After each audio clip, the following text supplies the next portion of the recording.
Hi everyone, and welcome to Idee Fixe, a podcast about a couple hyperfixating on obscure pop culture. I'm your co-host, Paul Unger. And I'm your co-host, Jess Unger. For close to a decade, hyperfixations and the discussions around them have taken over our daily life. And what is a hyperfixation? It's being completely immersed in a singular topic, pop culture fandom, or hobby. With each episode of this podcast, we'll focus on a different piece of media, what it means to us, and why we are so captivated by it. Maybe you'll be introduced to something new. Maybe you'll find a new appreciation for something you've experienced before. Welcome to the discussion. Welcome, friends. Yes, that was meant to be creepy. That's fine. You'll get to know us. It's okay. Yeah. We have a habit in these 10 years of relationship. 10 years of... Is that a... Can you say that? Is that good grammar? No, it would be a decade. But in this decade of our relationship, we have... Done a lot of talking. We have done a lot of talking, and we go on about a particular subject. We'll fixate on that, but it consumes even our house. How we shift from going from being obsessed about Night Vale to D&D the following month, and then we've gone into Stardew, Assassin's Creed. We have all these hallmarks of these different fixations that we've had over the past decade scattered throughout our house. Absolutely. And it's become a bit of a thing. I mean, I'm sure it is in most households, but I feel like we're pretty intense about it. Yeah, our living space is literally marred by battle scars of these fixations. Well, I wouldn't necessarily say just our house, but like me. Yeah. I feel like I have a whole lot of tattoos that reflect a good chunk of our hyperfixations. You and me both. And that's why we thought that this would be a great podcast to go in, because when we get into a fixation, we really get into just why we love it. It's not like we ever get fixated on a negative experience. We get into a very positive experience, and we just really get into why we love it. And that's something that we want to talk about and just get people introduced to a new media, something maybe you haven't even thought about, of maybe even being good or something to give the time of day to. Which is actually a pretty good seg into what our first group of episodes is. Yeah, so with each podcast, we'll do a series on a particular collection of different media that fall under a particular fandom or a particular subject. It's a main subject that we're going to focus on for a grouping of episodes anyway. And for this one, entitled Lights, Camera, Elvis, the many films of Elvis Presley. Yep, my internal teenager is freaking out at me and crying and hiding under something. Yeah, now this is actually one that you have, this is kind of rare, that your fandom for this is significantly much more intense and more long-lasting than mine. And I wish I could tell you why. Yeah, you were introduced to this, I know your father is also a big Elvis fan. No, he is not. None of my family really is. I came by it individually somehow. I don't know all the details. I was extremely young. I was maybe 4. I think I remember seeing him either in a movie or in a documentary and just being fascinated by him and trying to find out as much as I could about this guy. And finding out he did music and hearing the music, and it, honest to God, became an obsession. Just to try and find out more about him, learn everything I possibly could, hear, watch, look at, everything I could possibly get my hands on that had to do with him. Yeah, we own several books about him and from other people about him. Yes, we do. It's kind of crazy. And I know for myself, I don't know whether or not I was introduced to his music first or his movies, but it was kind of sparingly. His movies were a background on the TV on Saturdays when I had no control. When Saturday morning cartoons were over, Dad took over, and it was either Westerns or Elvis movies. It was one of those two. Yeah. And it happened enough for me to kind of get the feeling for some of his films. And I know a lot of his music. I think the biggest thing was his remix of a little more conversation. A little less conversation. Yeah. Yeah, the exact opposite of what I said. When they had the remix of it that came out. Yes. And that's kind of when I became aware of him. But for people who maybe aren't aware of who Elvis is and just somehow have missed that large chunk of pop culture, he was a very famous rock and roll icon through the 50s, 60s, and 70s. Not a whole lot of the 70s, but enough, a good chunk up until the later. Yeah. Yes. And was also a movie star for roughly just a little bit close to 12 years. 13 years? Yeah, 12 to 13 years, in which he did just about 30 films. 32 films. Which is insane. And per year, more than Tom Cruise at his cruisiest. What we could figure was, on average, he did about 3 movies a year. And that was in his garbage phase, I'm going to call it. Yes. And there's something just so interesting in these movies that since we've been together, they've been an ongoing conversation as we kind of make we go through these films almost like once every 1 to 2 years and kind of reevaluate our opinions on these movies. And it's just such a weird setup of this weird deal they had with an executive at Paramount Studios and this deal he had with his very shady manager, yes, Colonel Tom Parker, and just how this all came to be is just so weird. But we don't want to get in on all those details. What we want to get into is the movies. Yes. And we're going to start off with his debut film, and that is Love Me Tender, released November 15th, 1956. Okay, here's what we're going to start doing with these movies. Just because I've noticed a trend with them, and they are so bonkers.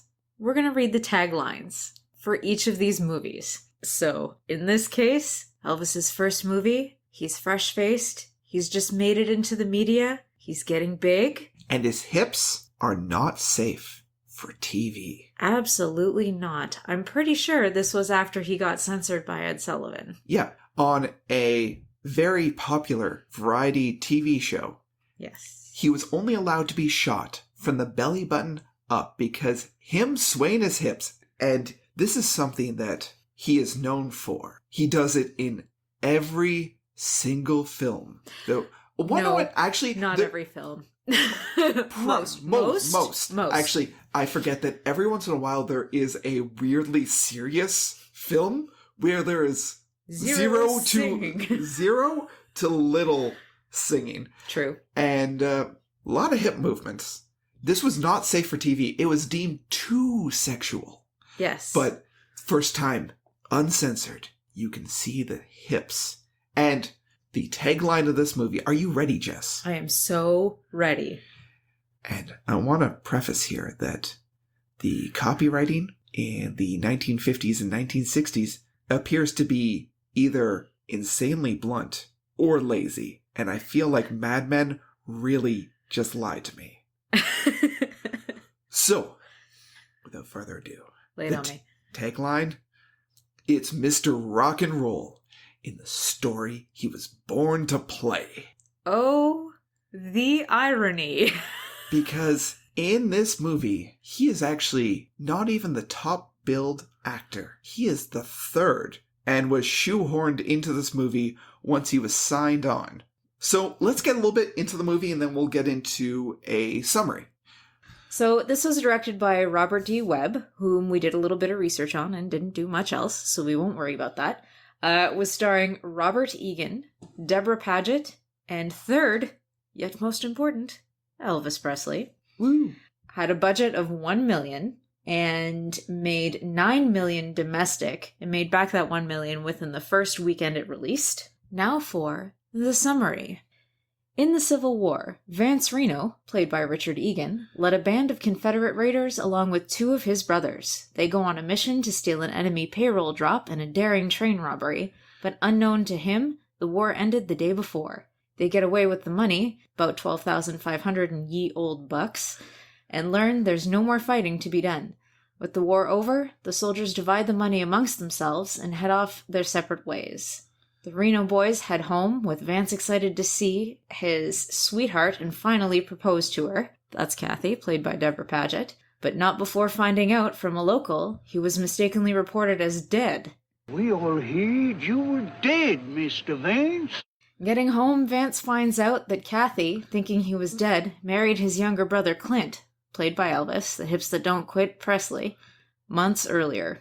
As Vance, Kathy, and Clint struggle with this tenuous love triangle, their problems are exacerbated with the Pinkertons coming looking for the men who stole their money. Elvis sings.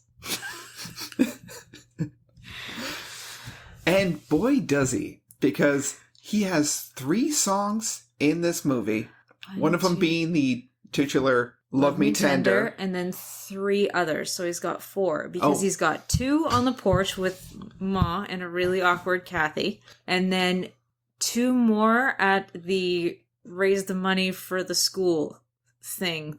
The fair? I think it's a fair. Looked like a fair. They definitely shoehorned and wrote some extra segments once Elvis was signed on to this film. And it shows because sometimes the pacing just straight up stops to have Elvis sing, and then the plot continues once you get, like, your 5-minute long music video. Yeah. The fun facts on this, though, are pretty good. I really like these. Did you know Elvis learned everybody's lines by rote? That's actually pretty intense for, like, a first-time actor. Like, I can get being that nervous, but that's actually pretty impressive. I think it was basically just to learn, like, when he was supposed to speak, so he knew when everybody else was done speaking when his turn was. Yeah. This was his one and only film where he was supposed to be playing a historical figure. The Reno brothers were actually a historical, ye old Western thieving band of thieves. Yeah, they were bandits. They were, they're a ye old gang that did a lot of, like, heists and holdups and robberies, which was an interesting thing to figure out. It's the first film starring Elvis, and the only one that he didn't receive the top billing for. He was 3rd billing, which was also interesting. And it was produced by 20th Century Fox. Yeah, so as part of their deal with Paramount, he was actually loaned out to Fox because they didn't have a script ready for him at that time, which was, he did 1 movie per year with Paramount and was allowed to do other movies at other studios for a certain rate. It was very weird, and Hal Wallace and Tom Parker really just very weird businessmen. Well, all things considered, the fact that Elvis was just okay with a 50-50 split in terms of his earnings between himself and the Colonel just boggles my brain. And to hear his explanation of the fact that he was okay with that because he attributed his success and fame to Tom Parker's efforts, that's not how business works, but whatever. I mean, he did well for himself in the end of things. He actually didn't. Well, he did well enough, but he spent more than he made. That's a fact for the end of his life. Oh. But, okay, so now that we know kind of what the movie's about, we know some fun facts. I have seen this movie more times than I can count on any one of my digits on any appendage. What did you think of the film? Now, I thought for a sort of a iconic musician going in, making their first major film, this was a really weird role because first off, it's a historical Western. Yes. He doesn't play the lead. Nope. He is actually largely kind of an unlikable character. the He thing ends about up that way. the thing about Vance is Vance played by Richard Egan is this stereotypical Western proto-hero type. He has a jawline you can use as a ruler. And yes, and abs you could probably wash your entire life's worth of laundry on. And they'd still be good. Yeah. And Elvis himself, good-looking guy. That is undeniable. Young Elvis, yeah. Yes. No, we're not taking old Elvis into the account here. Just old. Yes. Quote-unquote old Elvis. Yes. We are just taking a look at young Elvis, good-looking dude. Yes. Elvis, next to Richard, looks like this weaselly, beanpole, skinny kid. And on top of that, he is young, like he's playing what's supposed to be a younger character. And his immaturity shows so much because his brothers come home from war. And he, like, goes on, like, the same way, like, a kid would. Like, how many people did you kill? He's, like, stabbing around with the sword. He's, like, talking about, like, hey, look at this. Is this blood on here? And it's just, like, this really weird character because he does have these other moments where he acts super mature and, like, reasonable. And then on the flip side, he just is led by his emotions and it makes some very terrible decisions throughout this movie where like he goes from being like, oh, I love my wife, to one person going like, hey, your wife might still like your brother, to him just turning into almost like deranged by the end of it. Yeah, I know. Like for me watching this as knowing some of Elvis's other movies, like I think I've seen Fun in Acapulco more times. I'm not sorry. Like, not even from you. That was just the one that was on reruns so often that, like, those songs are seared into my mind. And the dissonance between having seen those, not only the fact that they're in colors and Elvis is usually wearing something brightly colored and, like, you know, he's charismatic and he's never been next to someone else that made him look so small and meek. Yep.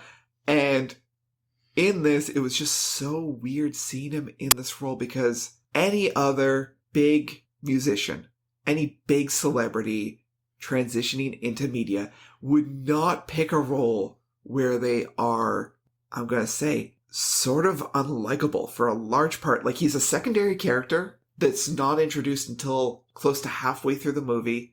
And while he has a few endearing moments, they're usually very closely tied to him singing. He then he's just does some really unlikable things. Yeah, it's a very daunting role to use as a way to dip your feet into acting, I found, because the intensity of what happened in there is, like you had mentioned before, he starts off, he's really young, he's the naive younger brother. That youth is very prominent. And again, like you said, it took one person to say like, hey, your wife might be being unfaithful, to him go completely unhinged and do some really awful things. And spoilers, I doubt you guys are going to actually watch this. Not many people will, although honestly, I do recommend it. Just yeah, this movie's close to 60 years. 66, 76, 86, 96, 2006, 2016. Yeah. It's just about almost 70 years old. Yeah. There's a trigger warning. There's a little bit of, I don't want to say, yeah, it would be domestic violence, I guess. Yeah. Because Clint actually lets loose on Kathy at one point, and it's not fun to watch. It's actually very hard, but it's very believable, and you can feel the emotion kind of coming off him. Also, it makes even hardened criminals uncomfortable they are uncomfortable with how irrational he is acting. And yet they still use him to try and peg off Clint. I don't know why they keep on letting Clint be with these people, because That was one comment you kept making. Yeah, because making. Who keeps leaving him with the bandits? Yeah, Vance comes home and he's trying to lead a normal life with his other brothers. And then when he realizes, he decides that he's going to try and leave town, leave Clint and Kathy to their happy life, because he's obviously making everyone uncomfortable by being alive. And again, you see Elvis, you see him, and emotions aside, you know who you're picking. Yes. Yeah. So when the other Confederate soldiers, who are also being hunted down by the Pinkertons looking for the money, show up, they're a little bit more grizzled. Their rationality to jump to crime to solve their problems is a little too quick. And his brothers keep on leaving Elvis alone with these criminals. And I just don't get it. At one point, he loses a gun because someone's like, you're being irrational. The criminals get the gun and give it back to him. And again, it's just, so the unhinged guy is on our side, so he can have the gun. This definitely won't come back to haunt us. Well, it didn't haunt them, really. No, because as it goes on, eventually there's a bunch of shenanigans of Vance is trying to give the money back, but the criminals believe that he's hidden it along with Kathy. And there's this he said, she said, and no one is willing to believe the other party. And it leads with the finale of Elvis being coerced by the criminals, who his brothers keep on leaving him alone with, who have armed this child. And this angry child. this very angry child to shoot his brother. And he does. He shoots his unarmed brother. Has shooter's remorse immediately. And then when the criminals go to check what they assume is the body, Elvis starts shooting at them, which is enough to kind of distract them enough until the cavalry shows up and finally saves the day. But one of the criminals shoots back, killing Elvis in his debut movie, which he was born to play. That's the irony of it. But, okay. However, his death scene, I gotta say, for somebody who's just started in film and has zero experience, that death scene is actually really, really good. Like, it gets you. Oh, yeah. I think the worst thing about this movie is that it was, the second that Elvis was signed on to it, it went from a B movie status to an A movie status. The budget was increased. The script was rewritten to give him more parts. Mm-hmm. And the singing and dancing was added into the movie, which it's very obvious where those rewrites happened. The singing literally stops the progression of plot happening. Like, altogether, there's no plot that happens while Elvis is singing. Elvis is actually a good actor in this. Yes. And if you took those elements out, if you took, some of the rewrites and maybe you leave in the original time he plays Love Me Tender, because it's orchestrated fantastically throughout the film. Yes. They have, sort of a elated version. They have a lower version. They have a nice slow rendition of it. And it's used fantastically as a score. So leave in the one time he's playing Love Me Tender. And it's something that he was playing, when Vance came home, it's something he was playing to Kathy. And the family. Yeah. It was like a welcome home, guys. Let's just have a chill time on the porch. And it used to be. Yeah. And you take out every other bit of him singing. He does not need to sing. You just do that one little bit. And that movie would have actually been a pretty dang decent Western. It's a pretty good Western movie. It has the emotional impacts. It has train robberies. It has moral dilemmas. It has a love triangle. Yeah. And actually surprisingly good set design. Nothing looks cheap compared to other movies that are coming out. I think the only thing there is you're getting into the era of Technicolor and black and white, and they are a black and white film. Yes. Yeah. I think you can get away with more if you do that. When there's a lack of color, you can get away with a lot of that. A lot of that. You can get away with lesser quality things, essentially. Like, you can't see all the detail. Also, film is grainier. A whole other slew of reasons. So, on my millionth rewatch, which is what this was, there are things I have learned. One being, I do not like Debra Paget. And that is not me, modern human, watching old movie. This is me, modern human, having a load of experience with older movies because my dad exposed me to Rat Pack movies and Cary Grant movies, Bing Crosby movies, whole 9 yards. I know what leading ladies from that era are like. I don't like Debra Paget. In this film. In this particular... Yes. This is, I think, the only one I've ever seen her in. Yeah. Now, in this, Kathy has, I won't say absolutely zero agency, but very little agency. She is either pining over Vance, or is being kind of cold to Clint, or trying to get to one of the two. There is very little that she does that is her taking action in the story. Well, now I wouldn't say that. There is the part where she does go into the stable, steal the money from Jethro. That's true. And stick it in her bra. And then make some poor Union soldier feel very uncomfortable about the notion of having to touch a brassiere. And he's like, you know what? Let's just say I checked you and I'll just leave you and let you leave. Like, well, go ahead, search me. Well, if anybody asks, you tell them I searched. I don't want to get in no trouble. And just like, that was neat. That was a good... Okay. That was good. You're right. What bothered me was her first line was as breathy as a windy day. And it just bothered me. It was so overly fawny. I don't even know how to explain it. It was just so gross. I don't know. It irks me. Every time I hear it, it's just like, calm down. Great. Yes, he's alive. Awesome. You're married. Please remember this.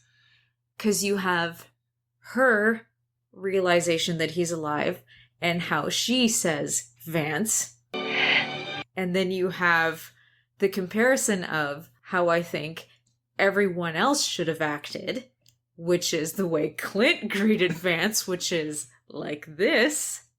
Vance! Which I just think, like, be excited. Don't sit there and be like, oh, did my underwear leave? Like, what? I hated it. Now, I think that largely comes down to Webb as a director of, like, how he directed that character. I suppose. But I have to admit, during this time of movies, seeing my fair share, way too many Westerns, Dad. It was quite often that in the 50s, 60s, a lot of female characters were written or given a lot to do in that front. Yeah, I don't know. She was just one of those overly breathy, could faint at any moment if she tilts her head back anymore. I don't know. I don't like her particular brand of leading lady. And she also has, like, permanent bedroom eyes, and that also weirds me out a bit. But that's just my opinion. So, having returned to this movie again, and this is almost on the biannual rewatch list. Yes. What were your thoughts? Would this be something that you would recommend to check out? I would say so. If you're at all curious as to what a very young Elvis would be like in his very first acting role, and also how he acts out dying, which, like I said, is phenomenal. Absolutely. 100%. Definitely. I would recommend it at least once, just to see. And I know for myself, it is something that while the consequences of Elvis being in that movie are a little jarring, with the ultimate one that stands out to me being his singing transparent ghost overlaid on the ending of the movie, which was added in post, of him singing Love Me Tender because the fans were so upset about the fact that his character died. So they added in this horrible transparent version of him singing over the final scenes of the movie. And now something that I learned watching this is Elvis is actually blonde, and the ghost had black hair. And it adds this weird supernatural, like, continuity. Yeah, like, everyone's hair is black in the afterlife, apparently. But with those aside, it's actually a pretty fun movie. It's an interesting movie. It's a decent Western. And if there was, like, the web cut of, like, him just going like, no, I don't want a superstar in my movie, and just, like, cutting out these different scenes, I could see that being a genuinely better movie. And I don't have the time, patience, or really the want to do that, but, like, I would watch it if somebody did it. Like, I mean, in and of itself, Richard Egan was a headliner in his time as well. He did really big titles at the time. He played Spartacus, for Pete's sake. Like, he also played King Leonidas at one point, which was a really big deal. And honest to God, if you have 2 seconds and morbid curiosity, go to IMDb, look up Richard Egan.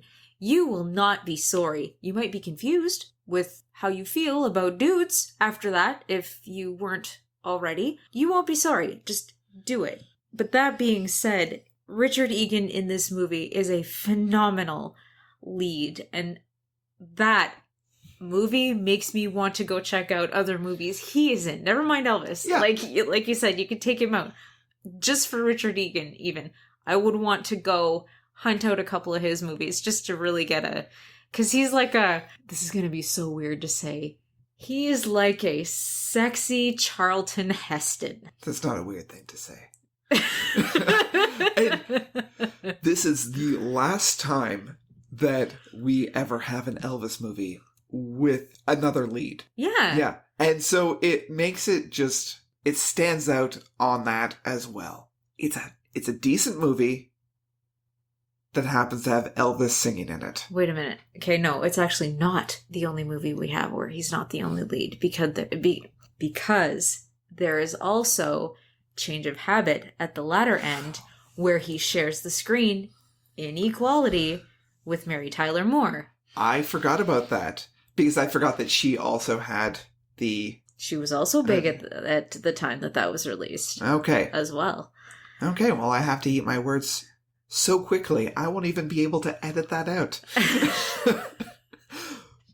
But, final verdict, I'd say check it out. Absolutely check it out. You can find it for video rental through, I think the only place that I could find it was the YouTube rental. You can still find the occasional copy from resellers on Amazon. But if you just check out enough video stores, maybe one day you'll stumble across a dusty copy of Love Me Tender. Worst case scenario, you can do what I did as an eager young preteen who was too embarrassed to say anything out loud. Steal a paper, check the TV guide in there, or watch the TV guide station if you happen to be lucky enough to have a TV that still has cable. Yeah, we just dated ourselves a lot with those suggestions. Kids are gonna go look it up on the TikTok or whatever. Can you imagine just different versions of, hey, it's Sunday, go to meeting suit? Oh, that has to be by far my favorite phrase to come out of this is Elvis looking at this fancy suit, and he says the words, A brand new Sunday go to meeting suit. and that is my favorite thing to come out of this movie, and the fact that it has now been added into the vocabulary of this house. Absolutely. In phrases such as, it's a pandemic. Nobody's expecting you to wear your Sunday go to meeting suit. And nobody will. So, what movie do we have coming up next? If I'm not mistaken, Paul, that would be Loving You. I think you're right, Jess. I'm excited. Not as excited as I will be for Jailhouse Rock, but still excited. I am excited to get there, but wanna know what?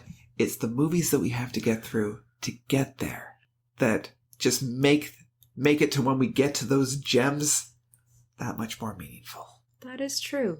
Thank you very much for joining us on this journey through this hyperfixation of Elvis movies.